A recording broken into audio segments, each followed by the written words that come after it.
Let's refine it further.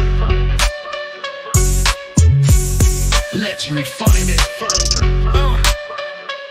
We'll make it mad, we lead the way. In the reptile world, we're here to stay. Double clutch, where passion meets. From the start to the top, we can't be beat. Double clutch, we're Mike and Matt. Double clutch, it's where it's at. Double clutch, we lead the pack. Double clutch, always on track. Double clutch with Mike and Matt. Double clutch, it's where it's at. Double clutch, we lead the pack. Double clutch, always on track. Let's refine it further. We Mike and Matt, lead the way. Let's refine it further. We're here to stay. Double clutch, we lead the pack. Double clutch, always on track. Double clutch, we lead the pack. Double clutch, always on track. Double clutch, we're Mike and Matt. Double clutch, it's where it's at. Double clutch, we lead the pack. Double clutch, always on track. Let's refine it further. Let's refine it further. Always on track. We'll make it back. With the clutch, double clutch, we lead the pack. Double clutch, always on track. Double clutch, we lead the pack. Double clutch, always on track. Yo, welcome to another episode of Double Clutch, episode 6. What's good, homie? What up, family? How we doing, man? Doing good, man. Apologize right out the gate, man. Today's been a day of technical difficulties, man. Had some audio issues today at the show, and now we got video issues here for this show. So I'm gonna be off cam, but I'm here.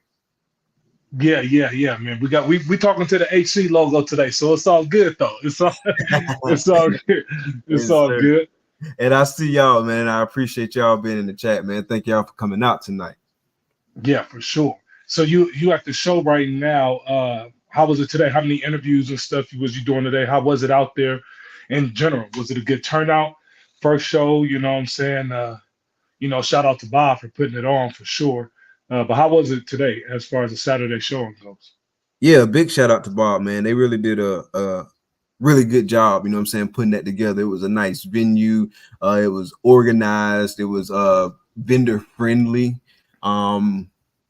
Just kind of like all the boxes that you want to kind of like check off, like they was checking them all off in permanent marker. Like, so big shout out to Bob and his team for really helping to pull that together, man. It was a great turnout, man, both on the vendor side, man. Obviously it was some of the top vendors there, you know what I'm saying, vending, and then you had like a number of folks come through from like all over the country. So it was super cool, man.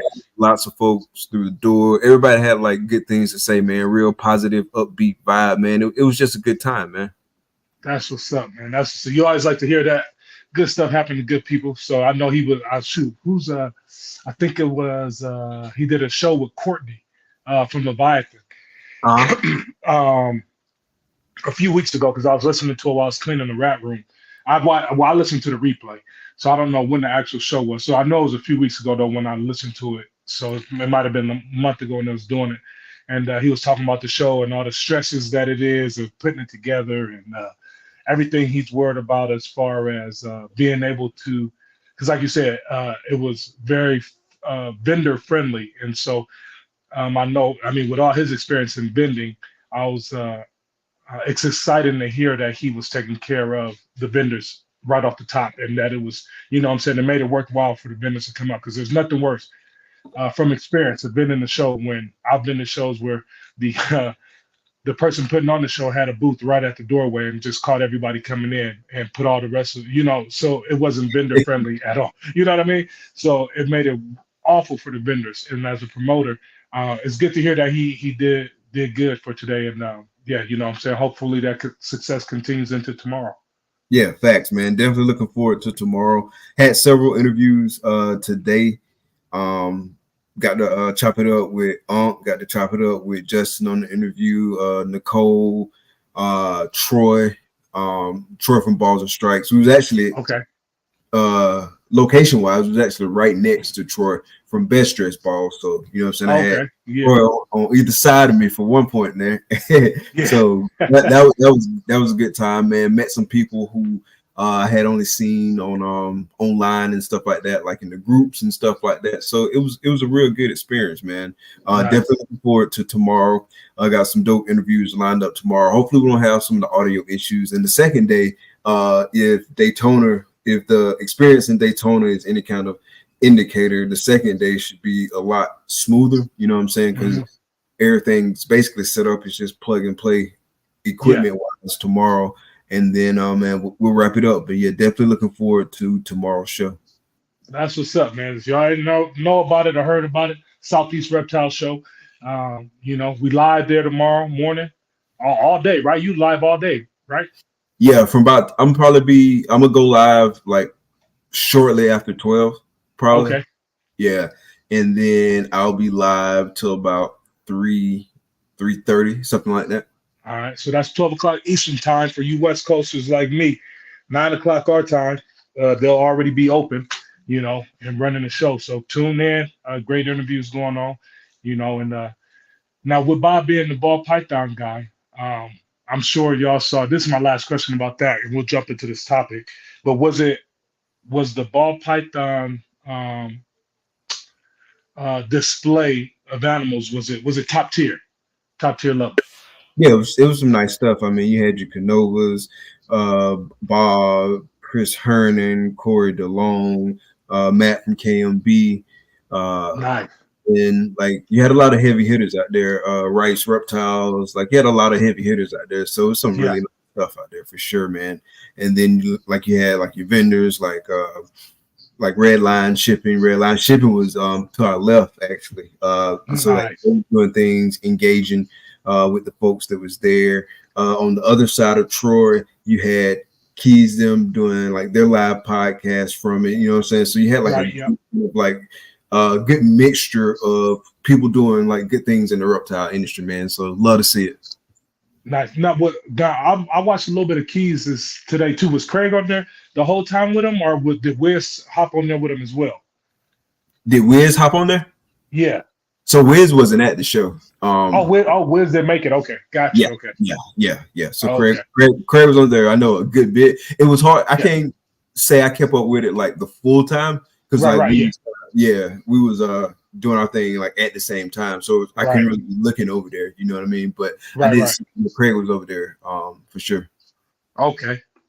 Well, yeah, man. I mean, shoot, man. I mean, that sounds like a good show, man. I'm excited about next year. I'm definitely gonna try to get out there if he does it again next year. I know he was saying on that podcast that if this one goes good and it's worth it for the vendors, that he will do it again next year. So hopefully, you know, all goes well this weekend for the vendors out there, and they'll be putting it on again next year because I would love to make a trip out to the ATL to go ahead and you know, be at that show. So yeah, it's nice too. And like if you fly in, man, the actual hotels and the venue is like not that far from the airport. Like you see planes like landing and stuff like the whole time you out there, like so you're not that far from the airport. Like it's a very like convenient spot to be in. And it's restaurants and stuff like that. So yeah, man, it was dope. I enjoyed it, and definitely looking forward to tomorrow. Okay, for sure. Well, now that we got that all covered, man, let's hop into this topic. Since you being at a show and everything, you know, we're gonna hop into this topic so that way. Hey, before we jump in, you wanna say what's up with some folks in the chat real quick? Oh yeah, man. You want me to do that? You got it. It should be pulling up. Let's make sure it's working for me. There we go. Celtic Reptiles in the building. First to Pip. Appreciate you coming out. The homie Wills from Wills Hella Heat. Appreciate you coming out. No Rakim. Eric B in the building. What's good? Appreciate you coming out. The Pie Man is here. What's good, brother? Appreciate you coming out. Krista, what's up, sis? Appreciate you coming out. Banner, what's good, sis? Appreciate you coming out. RO 5.0 in the building. What's good? Wife in the building. What's good, Takar? Man, Takar, once again, holding it down. You already know. What's Oh good? yeah. What's good, homie, bro? Appreciate you coming out. We got Jen in the building. What's good? Cigar City Exotics. Y'all make sure y'all check out Jen's first episode of Conjure Corner on October 7th. It's at 9 p.m. She's got Bill from Phoenix Reptiles coming in, and they're gonna kick it and basically give you the ins and outs of chondros. So definitely check that out, man. Really looking forward to that show. It's gonna be super exciting. Definitely super excited about branching out into these other species on the network, man. So super fun, man. All right, man. I'll let you have the stage. Okay, for sure. For sure. Y'all might have seen me moving around. I was trying to see if I could reposition myself real quick while you was talking to the other side of the room, away from the AC, so I could turn it on. Man, this doggone temperature done shot from 80 degrees up to 84 in about 10 minutes. I'm like, golly, it's hot in here. But we're gonna get through we're gonna get through this without sweating too much. All right, so yeah, the topic today is a real sticky topic, real good topic that I felt like, and honestly, the topic kind of derived from one of my people asking me, you know what I'm saying, really, is it, worth it? You know what I'm saying? This not building, but breeding ball pythons in today's game worth it? I mean, you're at a show right now doing the podcast. I'll be at a show vending next week, and the following podcast, I'll actually be at a show vending at that show. So it's a lot going on in the ball python game. We've heard the rumors of it being oversaturated for years and decades. Apparently, people say that the market's dead, all this other kind of stuff. So really, we just want to dive into, what I'm saying, is it worth it?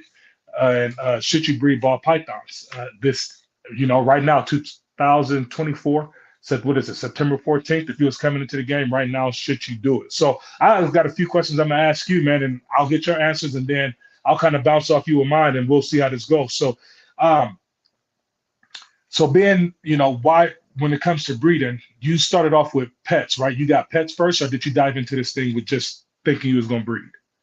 So it was really kind of a little bit of both, right? And what I mean by that is, so picked up a few animals, wasn't 100% sold on we were going to breed, but at the same time was kind of going into it with that mindset, or at least what I knew about that mindset at the time, like thinking, all right, so we're going to get these, we're going to keep them. If this works out well, then perhaps, we go down that breeding route. And so basically, like I said, it was kind of like a hybrid, so to speak, but we quickly made the decision that we was going to go down that breeding route and start like acting accordingly. So what was that decision factor, that we breeding factor versus keeping pets? Because, what I'm saying, it's easy to go to PetSmart, get you a way overpriced normal and have you a few pets with a few tanks, or even if you got racks and you got a few, because I know people, I got a couple that live here locally, one of my local buyers, that they bought a number of snakes for me and other breeders off of Morph Market, but they have, I think they're up to about 40 plus snakes right now with no intentions on breeding. They just have a lot of ball python pets and a lot of other different species too. They just have a lot of pets. So what was that turning, that pivotal, okay, we ain't about to just have 80 pets. We're about to have, you know what I'm saying? We're breeding. Oh, yeah, man. So what really kind of got me on the whole breeding chain or breeding train was a couple different things, man. So just getting super excited about the morphs and seeing like what all you could do with it. Like once I started going like that down that YouTube hole, that morph market rabbit hole and all that kind of stuff, and just seeing what you could do, like I really started getting excited about like what you could do with it, right? Right. Just seeing like the different colors, the different patterns, and just really getting excited about that. So I really like I said, start going down that rabbit hole and start really developing like a love for kind of like this whole hobby or this whole niche, in terms of you could do so many cool things and learning about all these different genes, and you can put this with this and do that, you can put that with that and do this, and just all of that. Like I really got excited and really kind of like got on like that whole morph train. And so that was part of what drove it.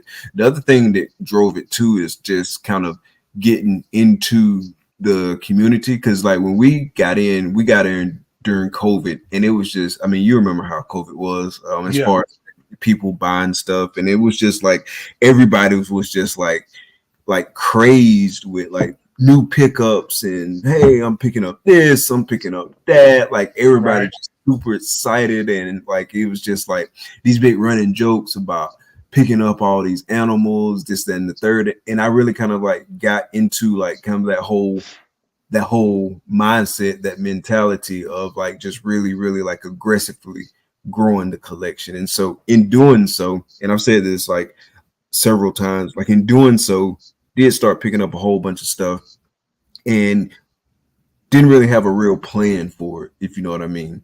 And Yeah. so I quickly learned the error of my ways and really started dialing back.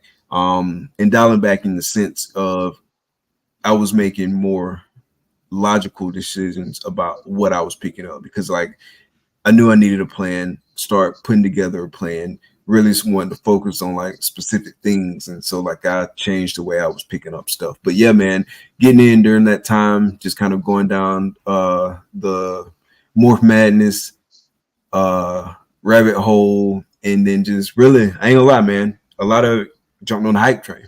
Not gonna even lie to Yeah. you. Yeah, I think during that time, especially that COVID, all the COVID breeders coming in during that time, it was almost kind of like a rat race. You know what I'm saying? And it was you were kind of like thinking, if you weren't buying something, well, it wasn't a thought because it was actually happening. If you saw something on Morph Market that you wanted and you didn't buy it, it was gone the next day. And so Absolutely. everybody had that, that switch. I mean, people were just buying stuff left and right. So it was definitely a rat race at that time. And being that we were COVID breeders, or we not were, but we are. I'll take that. I wear that badge, you know what I'm saying, with pride. But um, it was a lot of people that came in, and why breed ball python? So no, I wouldn't say why breed them, but I'll ask you this question first before I ask that. With everybody that you knew that came in around that time, because boy, oh boy, there was podcasts popping off, there was new Instagrams popping off every day, Instagram lives popping off every day, new accounts being opened up, new names being, and it was crazy. How many of those people do you know that have gotten out? Man, a lot. It's a lot of people that got out. It's at this point it's hard to keep count. Like it was so many people that came in and like they were like super passionate about it too. Like they was on Right. the same hype train that I was on. But it's a lot of people who've gotten out since then, for various reasons. Yeah, I feel like every week we see another ball python breeder getting out, especially with the auctions now becoming a thing, to where that has been the new. Not that it's a bad thing. I mean, because I use auctions to, I get my 2 auctions a month and I use them when I can. But there's been um, that's now the dumping site of you're getting out, buy a bunch of auctions for however much the extra options are for the month, and just blast all your stuff on auction, and whatever it goes for, that's what it goes for. But that's kind of like guys' ways of getting out now. So it's crazy that if there's I feel like every week or two we see somebody else that either came in with COVID, or even guys that were in before then, that are were older than us, our old school breeders, sort of say, getting out as well. You know what I'm saying? Like it's a overturning market, and so with knowing all the people that you seen get out, why continue in a time like this when you are seeing that kind of stuff happen? Because I came into it, and I can't speak to like how they came into it. I can only really speak for myself. But speaking for myself in terms of why I stick around, uh, I didn't come into it thinking that I was gonna get rich quick. Right. I came into it thinking that it was gonna take some work. It was gonna take some years, and over time, if I stuck through it, Hmm. then I would see the benefits. But I just didn't necessarily know like when that time was going to be. You know what I mean? And Right. so like early on, got some advice about like this game rewards those who like stick around for a long time. And so I kind of went in with that mentality, right? And so I try my best not to do too much to get over my skis, if that makes Hmm. sense, because I don't want to get burnt out before I get to that point. You know what I mean? Right. Yep. Yeah, I know And exactly what you mean. sometimes it's easier said than done, right? You kind of want to grow the collection, you kind of want to take on more this, that, and the third. But I do definitely have to kind of like have real discussions with myself to like keep myself in check. You know what I'm saying? Like tap in with yourself. You know what I'm saying? Yeah.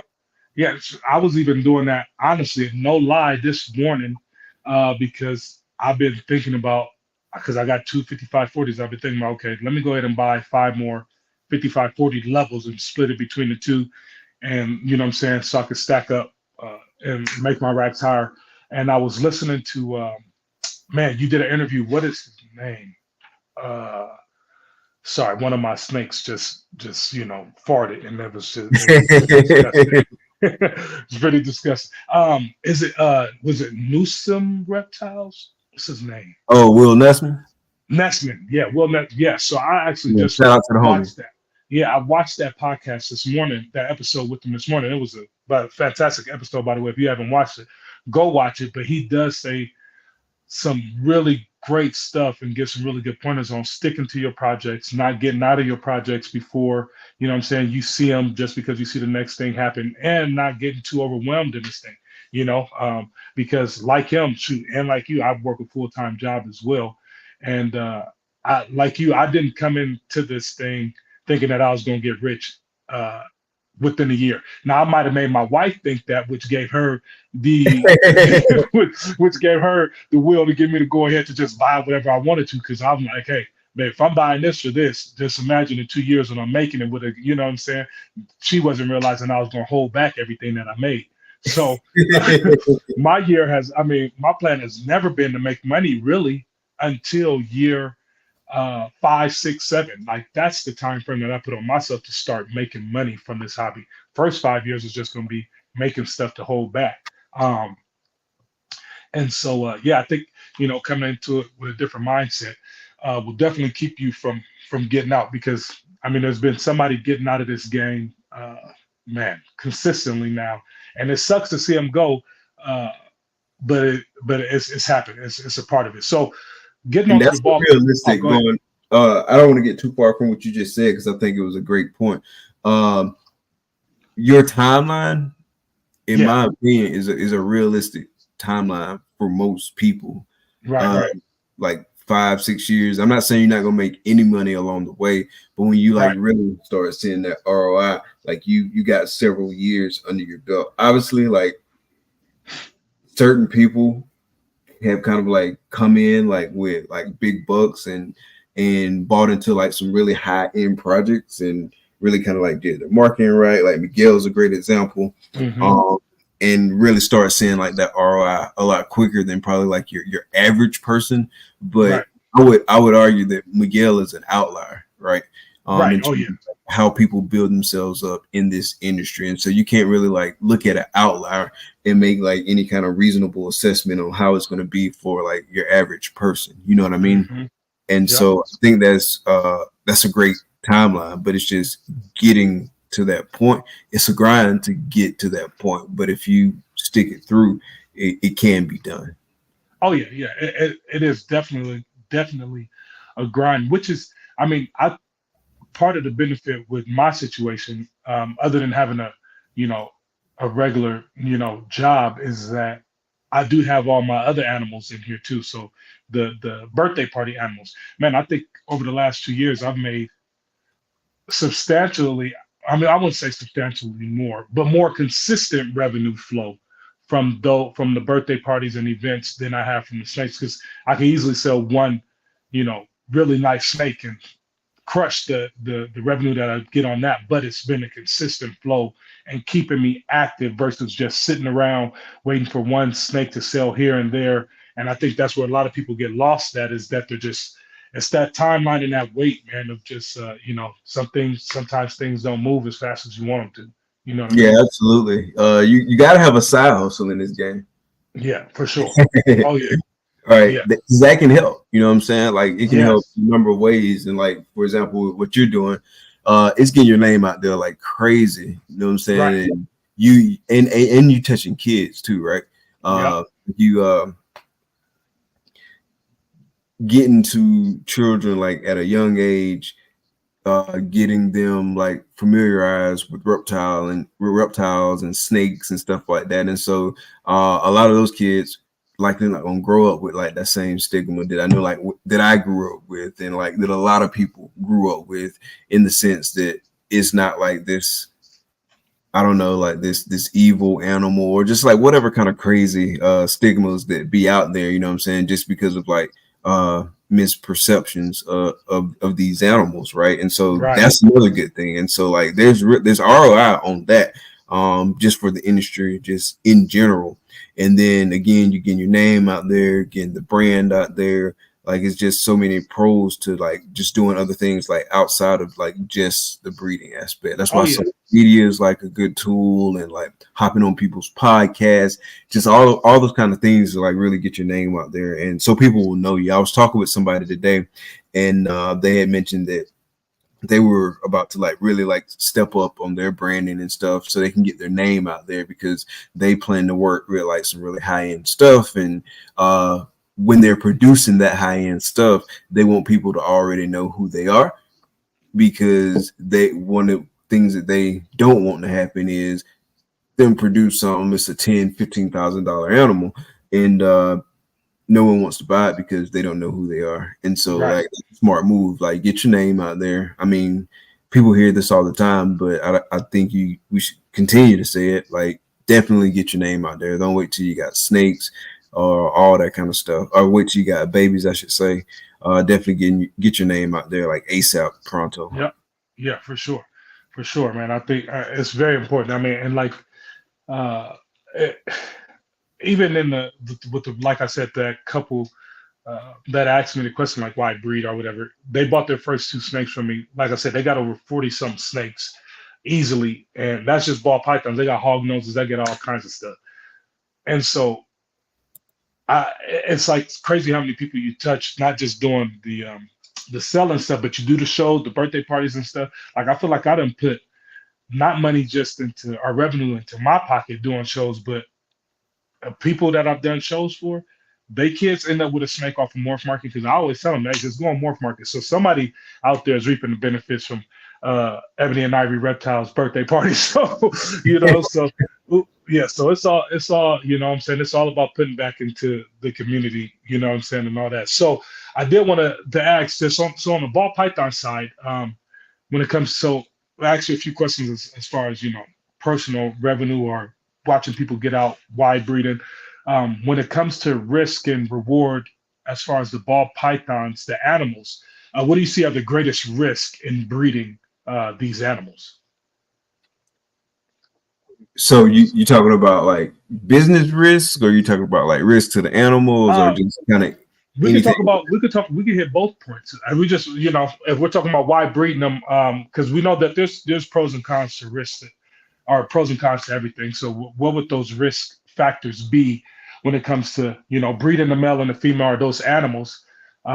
Because that's a lot of people don't believe in the breeding because ethically they think that something is wrong with that whole process of keeping animals in captivity and making them breed and all that kind of stuff. So why did you decide to do that, or why choose to do that versus not doing that, or what's the risk? Sorry about that. Okay. So risk wise, from just like the whole, let's talk about it like from the market perspective, right? And so we both seen this happen with some of our projects. Like we bought in high on a lot of the projects that we bought in Mhm. on, and then obviously over the last couple of years, prices kind of tanked. It's stabilized now. We definitely seeing like more price stabilization. We're not seeing like those same drops where, I mean, a month passed by and it's another 20% off that project. So obviously, like Right. that's a risk. Right now is actually like a good time to get in, because it's at like a lot of stuff is at like reasonable prices, but that's definitely a risk. You know what I'm saying? You invest in a project and the price could drop off. That's why I think to mitigate that risk, you definitely shouldn't go into the project kind of trying to make what's already made in that project. DG Clown is kind of like the poster board example for that. You know what I'm saying? The poster Right. example for that. A lot of people tried to make like just regular DG clowns, you know what I'm saying? And it was the move for a minute, but then everybody started just regular DG clowns. Yeah. And now a regular DG clown, like that price just it's basically tanked, you know what I mean? I mean, it's still not the cheapest snake on the market, but a regular DG clown, you know what I'm saying? It's not like where it was like just a year ago, like not even a year ago.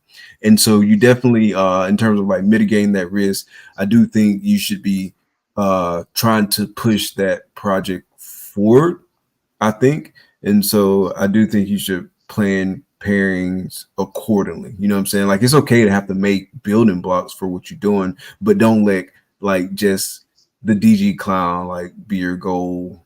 Like you should have like some kind of like long-term vision for it. Like, all right, so what do you like in DG? What do you like in clown? What works well in DG clown, and how are you working towards that versus just trying to make a DG clown. So you definitely kind of got to set yourself up for long-term success, because again, like I was saying earlier, that's where you're going to see the rewards, is like that long-term. Yes, it takes longer, but I feel like it's worth it, like in the long run. Right. Yeah. I feel like there's definitely a risk in this thing, when especially financial risk. I mean, I hate to compare it to like the stock market, but like you said, things will be high and they'll be low real quick, depending on who gets into that project. You know what I'm saying? Um, and you can't control who gets into that project, so you have to kind of like be not very like cautious. But I tend to, now I'm to the point to where it's like, okay, if I'm gonna get into this project, it's got to be a reasonable price for me, that I know that it's been here and it's been around this price range for, good 6 to 8 months, and I know that it's not about to fall off. You know what I'm saying? So I would I wouldn't say that I'm scared to buy something at the peak of its investment right now, but I would say that I wouldn't in my situation. Now, bigger breeders will be able to, but in my where I'm at right now, to mitigate that risk of something falling off as soon as I get it, especially if I got to get it in a female and I can't get it in a male and try to have it breeding within the next year, then yeah, I definitely try to wait to mitigate that risk and allow prices to come down a little bit. Um, uh, as far as, is there any risk that you have seen with, as far as the animals go, as far as breeding them? I mean, stuff can go wrong. Like my last year's season was a prime example of that. I had like several things go wrong with like several eggs. It was mostly kind of tied to one sire, so I don't know if it was coincidence or if it was that sire only produced one clutch with him this year. So we had like the same kind of issues pop up with the snakes not like fully absorbing their yolk and stuff like that. Then maybe that's going to lead me more towards thinking it was the sire. But I only bred him to one just because I wanted to see whether or not it was him or whether or not it was a incubation issue. I did change I changed thermostats on my incubator last year, but I changed back to what I had the year before. I changed back this year, and so I changed those two things. And so if we don't have the problems, it was either the, I guess if we don't have the problems, maybe it wasn't that male. Maybe it was the the thermostat. Or if we do have the problems, maybe it was that male. I don't know. I'm still like Yeah. trying to figure that out, because I mean I'm still learning, and sometimes it's hard to figure out some of this stuff. But yeah, I definitely to mitigate the risk of having multiple clutches where that happened this year, only put him to one female. And so actually that clutch is in the incubator right now, so we should know something in about 45 days. Okay. Other risks to the animals, egg bound. Like I know you've gone through that, Yeah. unfortunately. Those are risks to the animals, and then just there is a risk in terms of, because in some ways I would say the market is kind of, I hate to use the word oversaturated, because that's kind of like the buzzword or whatever. But yeah, in some ways it is a lot of inventory out there, and then Mhm. everyone's having a late season too.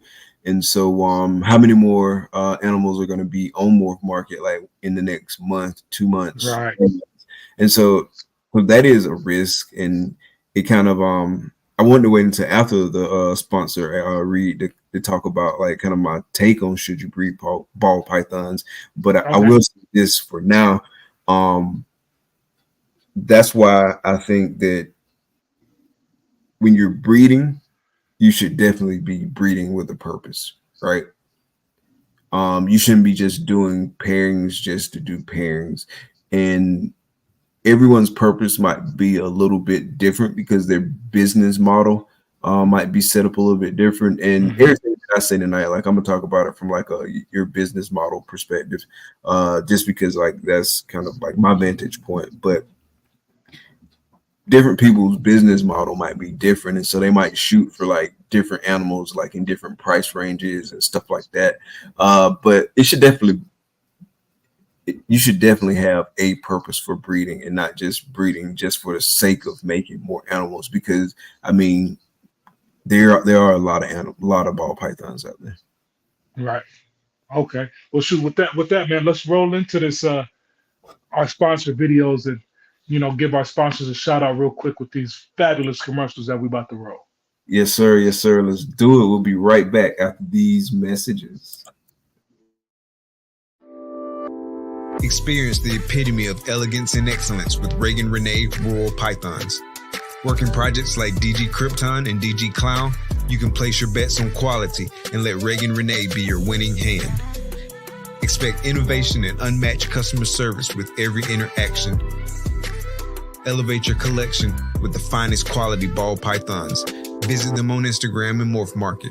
Discover the extraordinary at Reagan Renee Rural Pythons. Step into a world where dreams take shape with Ozzy, a true leader in the reptile industry. Known for unparalleled customer service and a dedication to excellence, Ozzy sets the standard. His cutting-edge projects continue to inspire and push the boundaries of what's possible. Submerge yourself in a future full of possibilities. Join the journey, embrace the innovation, and above all, keep dreaming.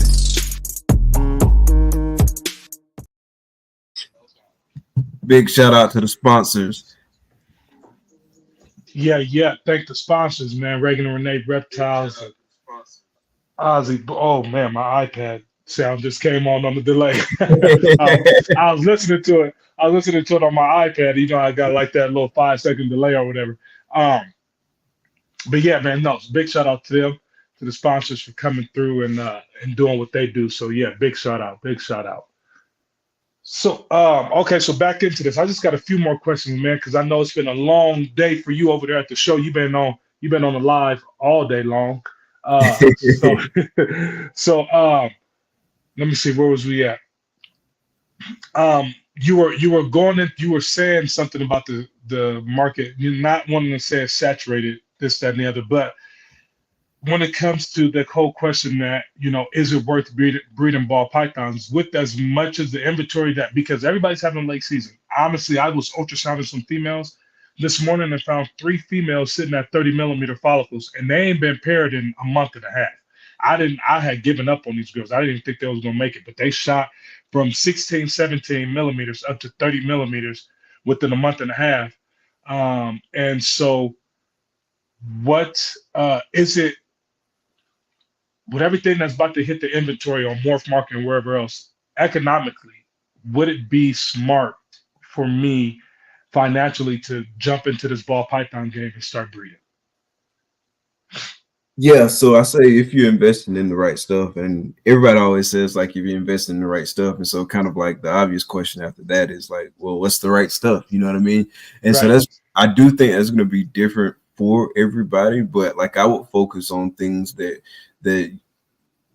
hold their value, and things that have held their value over time, or things that like you see them in.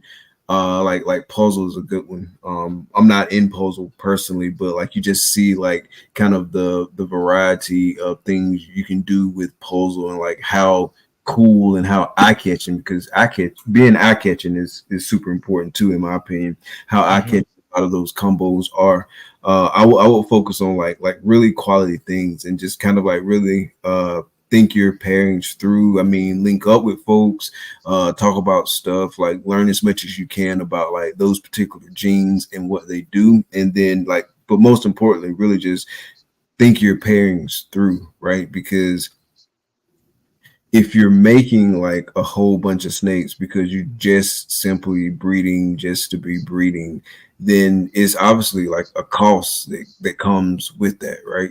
I mean, you gotta house them, you got supplies that you need, you gotta feed them, and we all know like rodents ain't cheap. Even if you're breeding them yourself, which is much cheaper than going out and buying them, it's still not cheap at the end of the day. So it's a lot of costs that go into that, and so you really just eating up any kind of like financial, you know what I'm saying, like gain you can make if you got like a whole bunch of inventory that you can't really move. I mean, if you got like a good place to move stuff, like if you got a good wholesaler, this, that, and the third, then maybe that's a opportunity for you. But definitely like breed with a purpose, right? And different people gonna breed like different things, like as far as like quote unquote the dollar value level for, you know what I'm saying, the specific projects they're working, because you might be working shows and you might need some animals to sell at shows or stuff like that. So it's different things. And so I definitely think there's plenty of room for people kind of like factoring in like where they're going to be actually selling their animals and who they're going to sell their animals to, because that makes sense. And so I think that's part of like planning your pairings too, because if the only place you're gonna really be trying to move your animals is at like a Repticon or something like that, then there's no reason to have like DG Hypo clowns, because you're not gonna move those at a Repticon, not for what you want for a DG Hypo clown. Right. Yeah. No, I think I agree. I have to agree. I think that I mean, even right now at this time, it is, financially or economically, it would be smart to, you can still invest in ball pythons and breed ball pythons. I do think that, not only the snakes that you make, but the person behind the snakes is definitely what's going to help out, go to the shows, network, all that kind of stuff is definitely going to help out. But it's definitely a bonus to doing it economically if you can do it and get started with your breeding project. But breed some, like you said, know the projects that you're doing, dive into those projects, and stick with them. Stick with those projects. So, would you other than ball pythons, other than breeding ball pythons, is there any other species that you are looking to maybe get started breeding at any point in time?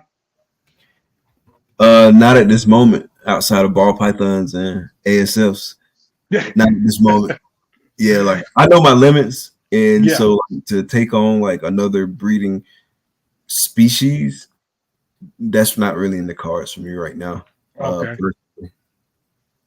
Yeah, me personally, I'm thinking about getting into I have the female tegu who's now 2.5 years old, and I had a male who was older than her, so I was going to try to breed them this year, and he ended up passing while they were beer mating and sleeping for the winter.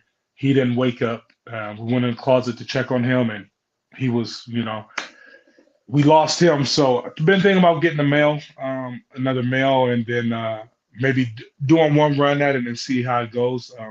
A lot of people like tegus, but they do have like, 20, 30 eggs. And one thing I'm not going to be doing is trying to raise 30 lizards, if I can't move them. So that's not happening, especially those. The tegus eat all day long. So definitely got to work that in and try to see where I'm going to go with that if I do it. Yeah. I'll go ahead. No, I was gonna say for me right now, like, I mean, if things change or when things change, you know what I'm saying, and I got like more bandwidth, then that's a different story. I may look into doing some other stuff. But right now, like we keep multiple species, obviously. But as far as like breeding, like I'm in no rush to breed any of those species. I go back and forth all the time about getting out of bulls, but I probably won't get out of bulls no time soon. I do still like keeping them. When I first picked them up, though, I did pick them up with full intentions of breeding. Same thing for the carpet pythons.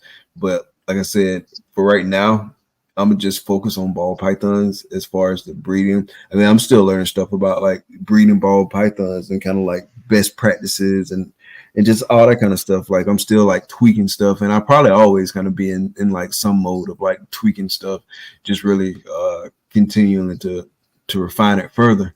Uh, but definitely for the time being, I'm pretty adamant about not breeding anything else outside of ball pythons and African sulfurs. Everything else is just keeping. Just it's fun to have, like because I Yeah. do enjoy the reptiles. Like carpet Yeah. pythons are like my favorite snakes, like favorite ones to interact with and stuff like that. And so it's definitely a lot of fun keeping. But as far as breeding, man, I just kind of want to focus, get my ball python projects where I want those, get my collection where I want it. Just really kind of be like hyper focused on that. So hopefully I can make even better decisions that maybe speed up the timeline a little bit. Obviously it's not an overnight kind of thing, but just really kind of like get me where I want to be over the next several years.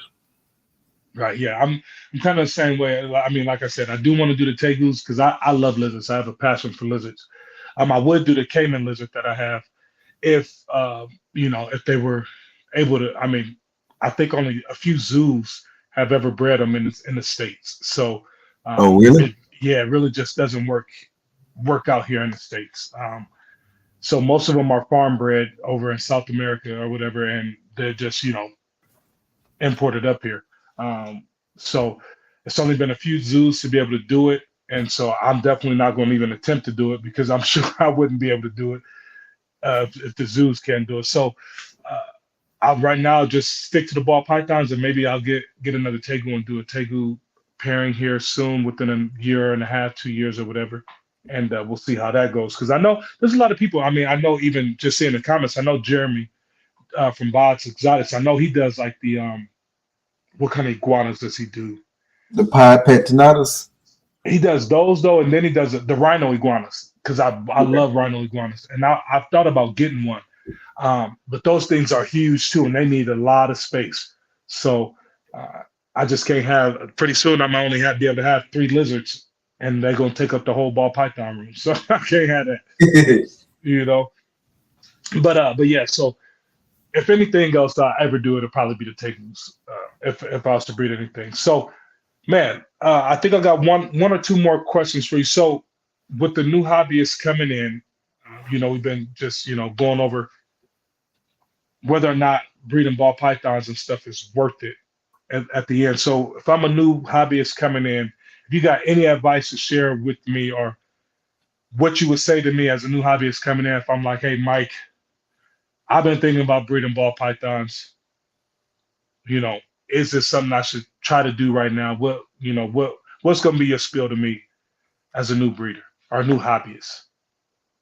Man, one of the first things you should do is link up with somebody like who's got your best interest in mind and who's willing to like give you sound advice. Somebody that can be a sounding board for like some of the things that you're thinking about, so you don't make a lot of the standard newbie mistakes. Because you can save yourself a lot of time and a lot of money, a lot of frustration. Like you can save like all of that stuff just by tapping in with somebody like early on and them kind of like pointing you in direction, man.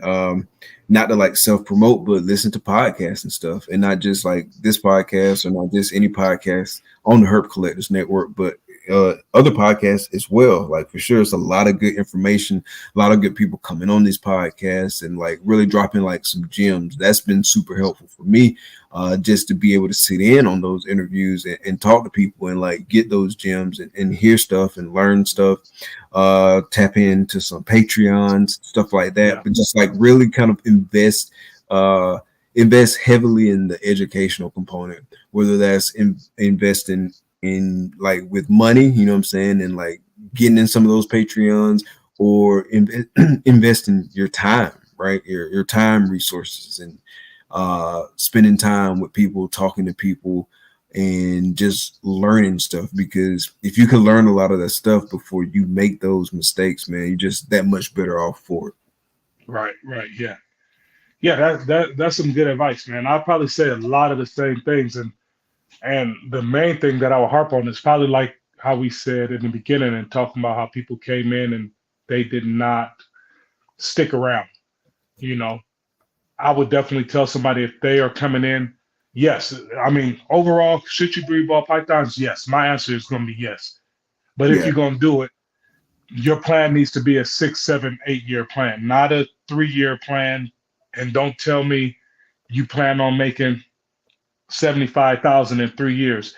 Can it happen? Yeah. Have you got the money to invest that much into it in the beginning? Then yeah, you might be able to get a turnaround like that. But if you coming in, you got your 9 to 5, you just now starting to learn how to breed rats because that's a whole nother thing you got to learn how to do and go through the ups and downs with that. You got to learn how to breed the ball pythons. You're gonna miss some ovulations, or not ovulations, but you're gonna miss some some females that are growing, and then you're gonna miss their whole cycle. So you're gonna miss some clutches that year. All that kind of stuff that you got to learn through the process.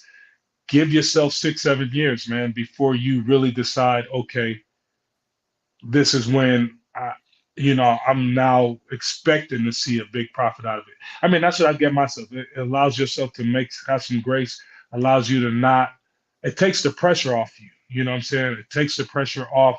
I need these animals to pay my bills type deal. You know what I'm saying? So exactly. yeah, it takes that pressure off, and then get you a no man, not a yes man. Get you a no man, somebody that's gonna tell you no when you're about to do something crazy, like get out or like buy some stuff that has no place in the projects that you're working, and then now you got to mess around and redirect your whole collection in a whole another way. Now you got to wait another 6, 7 years. Yeah, So exactly. I like how you put that. Everybody need a no man in the camp. right, Like, somebody gonna yeah, keep it real. oh yeah, And right that's now, I mean, right now is a good time to get in. Like, I think it's a really good time to get in because it's some really nice stuff that you can get for some really nice prices. yes, And so it's a good time to really start building like some foundational projects and like really getting your stuff like lined up. So it's a really good time. Like, I look at some of the animals that people can get for the prices that they can get them for now and think like how it was just a few short years ago and like how much more inflated those prices were. And I'm like, dang, man, maybe I should have waited a few years. right. Maybe I should, maybe, maybe I should have kept that money in my pocket until this time. I should have You got on know? the hype train. Yeah, But right. no, but again, man, it's the long game, man. It's a marathon, not a sprint. Yeah, yeah, for sure, man. That's exactly what it is, man. Yeah, man. So I mean, and all in all, like we said, I mean, I am going to vote for and say, yeah, go ahead and breed ball pythons, man, if that's what you want to do. But definitely have a plan.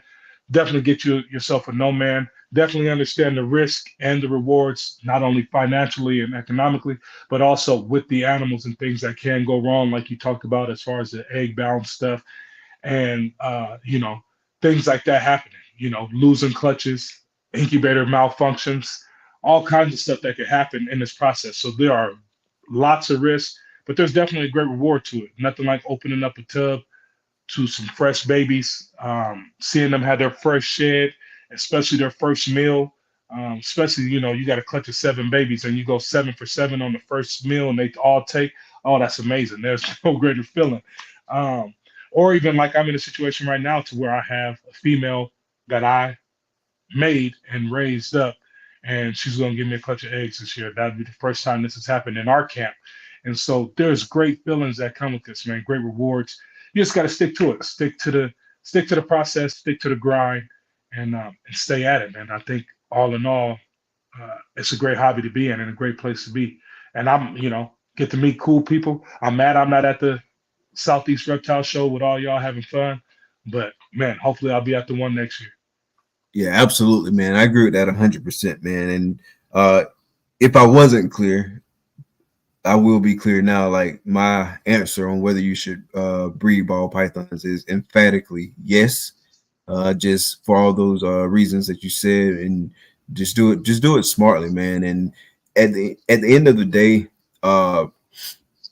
if your sole goal is to make money and that's your primary driver, it's not going to work out well for you if you don't really like the animals. If you don't really like this, if you're not passionate about this, chances are 9 times out of 10 is probably not going to work out for you, because this isn't a little bit of work. It's a lot of work, right? And so if you don't really enjoy what you're doing, if you ain't really like tapped in with like a good community and you got people that's like interested and kind of like helping keeping you motivated, if you're not like, if all those like non-financial positives of this industry, this hobby, whatever you want to call it, like those are really the things that in my mind that really kind of carry you through. If you're not excited, if you're not working on projects that you like, you just heard that this project is going to make you some money and so you're working it, like you can't do that, man. It can be money can't be the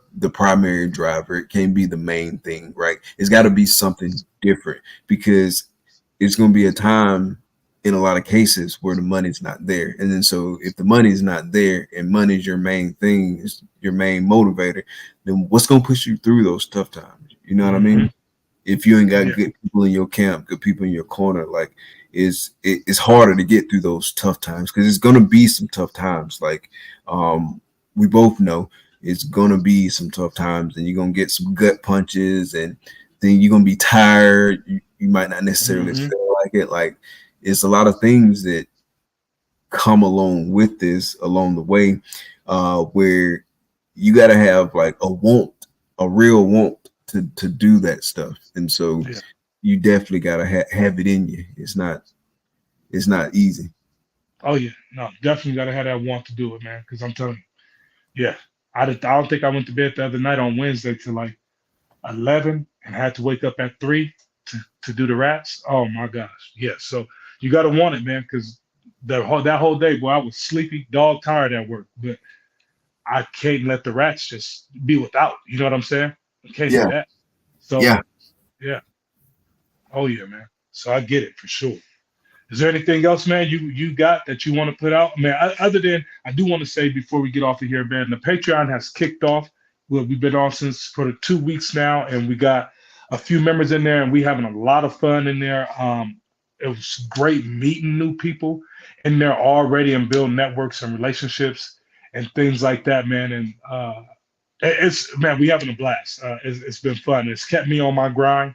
And man, I'm loving it. So I don't know, how are you feeling about it? Oh, same, man. I'm loving it. Like Mickey D's, bro. It's a lot of fun, man. And it's definitely, it's a good feeling that people like really like believing in what we're doing, to the point to like they're willing to invest in it, man. And so like that does not go unnoticed, man. Like super thanks for y'all. I really appreciate that, man. Shout out to everybody who's joined thus far, on all the different tiers. Like Matt said, man, it's been a blast, man, and definitely looking forward to continuing to watch the community grow, man. It's fun, and like I said, definitely looking forward to the future growth. Yeah.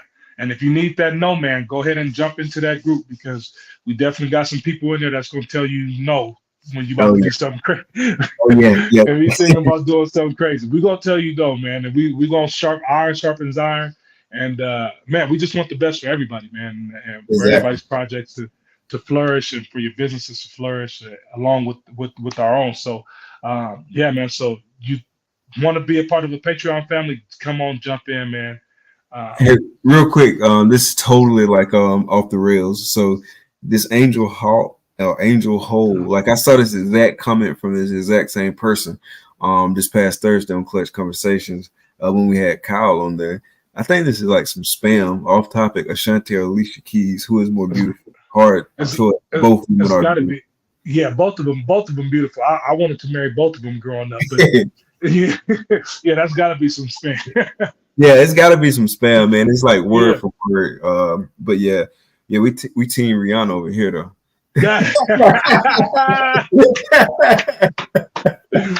Oh man, oh gosh, no, Alicia, that's been my girl since the Diary, since man. I remember 10th grade when that came out. Boy, oh boy, that was my boo right there. Yeah, yes sir. So yeah, Angel, I appreciate you sliding through, dropping a comment. Oh man. All That's right, true, man. man. Yeah, I don't want to keep you long, man. You got to wake up early in the morning, get back on the grind, doing the thing, man. I'll be sure to tune in. If y'all were not tuned in today, make sure you tuned in on Herp Collectors tomorrow on the Herp Collectors Network. They're going live at the Southeast Reptile Expo, and it's been a blast, man. So, man, we're gonna see y'all in 2 weeks from now. Yeah, 2 weeks from now. Yeah, we'll be dropping the subject pretty soon, man. So y'all make sure y'all tap on that notification bell so you can get notification. We will be putting this on the audio only podcast platforms. I haven't been doing a good job of saying this every episode, so definitely need to do better. But Double Clutch is available on all major podcasting platforms. That's Apple Podcasts, Spotify Podcasts, and more. So definitely go check out Double Clutch on your favorite podcasting platform. And when you're checking us out on your favorite podcasting platform, please be sure to follow, rate, and review. It really helps us out, and we really appreciate the support.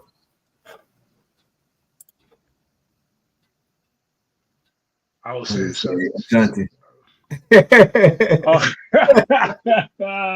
We might have to drop a poll. We might have to drop a poll, man.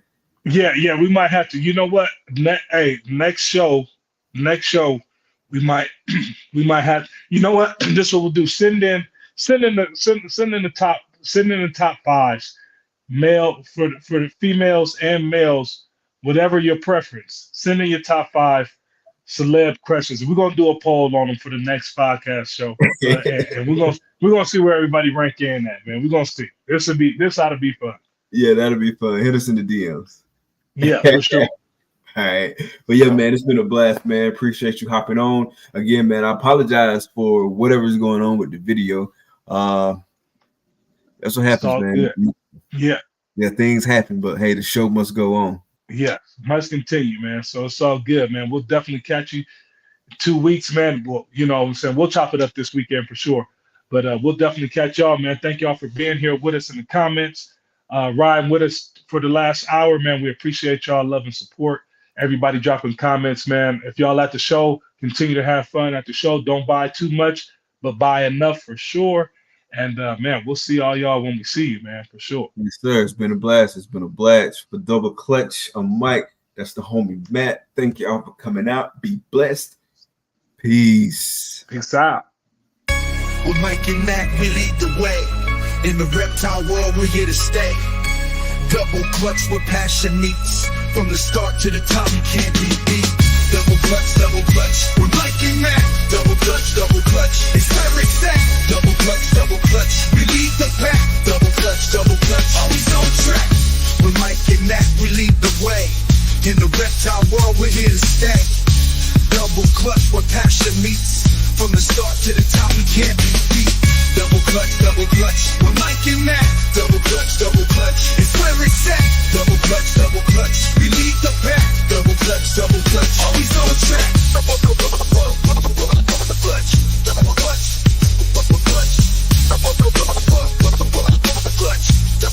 Always on track.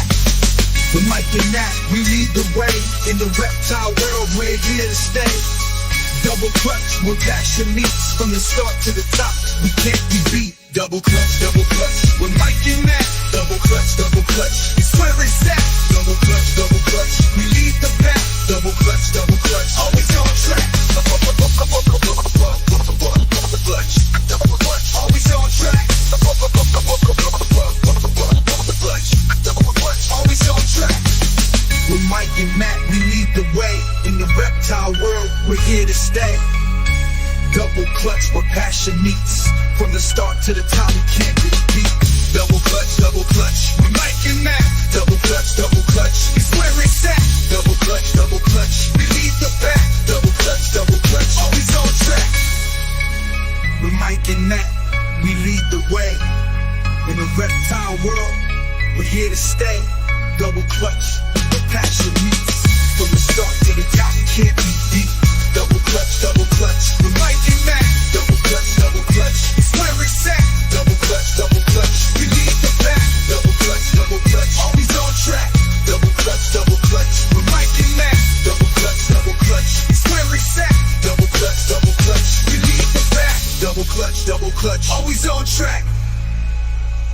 always on track.